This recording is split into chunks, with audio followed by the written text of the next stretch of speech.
Notification آپ کو موصول ہو سکے۔ شکریہ۔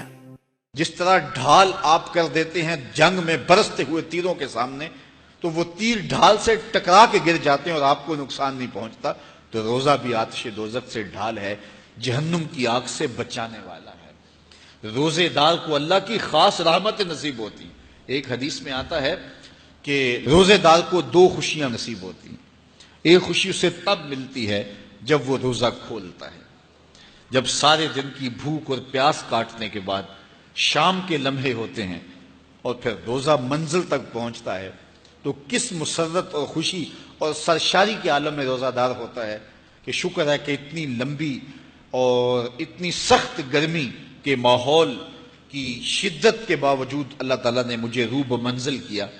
تو اس وقت ایک احساس اس کے ساتھ جڑا ہوتا ہے، اور پھر جب وہ ٹھنڈا اور میٹھا مشروب اپنے کام و دہن میں ٹپکاتا ہے اور وہ ٹھنڈا میٹھا مشروب اس کی رگوں کو تر کرتے ہوئے معدے کی طرف بڑھ رہا ہوتا ہے، اس کی زبان بولے نہ بولے دل اللہ کا شکر ادا کر رہا ہوتا ہے، اس کا ایک ایک عضو بدن رب کا شکرانہ ادا کر رہا ہوتا ہے۔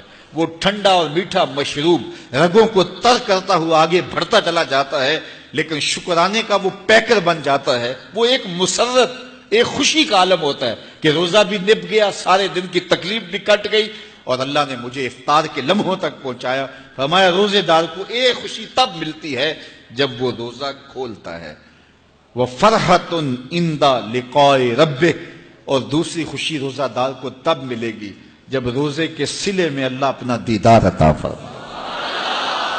بنی آدم کے جتنے بھی عمل ہیں 10 سے لے کر 700 گنا تک اس کا ثواب اولاد آدم کو اس کا دیا جاتا ہے۔ جتنا گڑ ڈالو اتنا ہی میٹھا، تو بعض کو 10 گنا، بعض کو 70 گنا، بعض کو 100 گنا، بعض کو 700 گنا، تو 10 سے لے کر 700 گنا تک بندے کے اعمال کا صلہ دیا جاتا ہے۔ لیکن میرے حضور نے فرمایا لیکن روزہ جو ہے اللہ فرماتا ہے وہ میرے لیے ہے اور اس کا اجر میں خود عطا کروں۔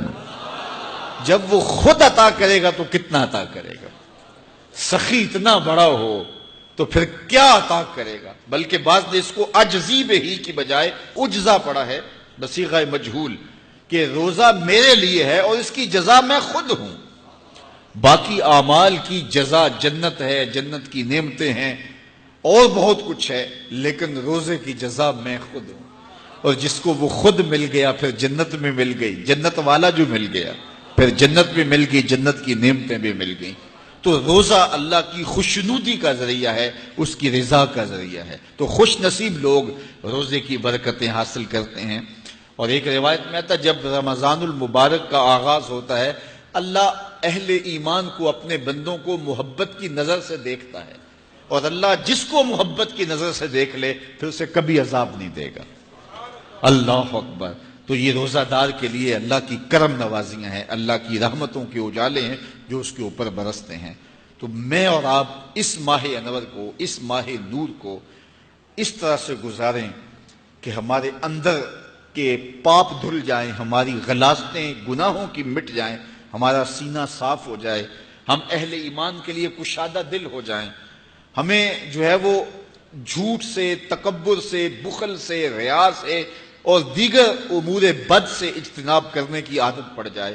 روزہ جو سکھانا چاہتا ہے ہم وہ اس سے سیکھ لیں، اور روزے کی برکات ضبط نفس کی صورت میں ہمیں نصیب ہو جائیں، تو ہم روزے کے بعد بھی، ماہ صیام کے گزرنے کے بعد بھی ایک نئی زندگی لے کر، ایک تازگی لے کر، ایک نور و روشنی لے کر کے جو ہے وہ معاشرے کے، اسلامی معاشرت کے ایک اہم فرد کی صورت کے اندر جو ہے وہ سامنے آئیں۔ تو اللہ اس ماہ صیام کی برکتیں ہمیں نصیب فرمائے۔ ہر سال مہینہ آتا ہے، گزر جاتا ہے، ہم پورا مہینہ بھوک کاٹتے ہیں اور پھر وہاں کے وہاں ہی کھڑے رہتے ہیں، تو پھر ہمیں سوچنا چاہیے، لیکن اگر تبدیلی آتی ہے تو پھر شکریہ ادا کرنا چاہیے۔ آج کی اس تاریخ میں ہم عزم کر کے اٹھیں کہ ہمارا یہ ماہ صیام ہماری زندگی میں ایک سنگ میل ثابت ہوگا، اور ہم ایک نئے باغپن کے ساتھ، نئے عزم کے ساتھ یہ مہینہ گزاریں گے اور ضبط نفس سیکھیں گے اس مہینے سے۔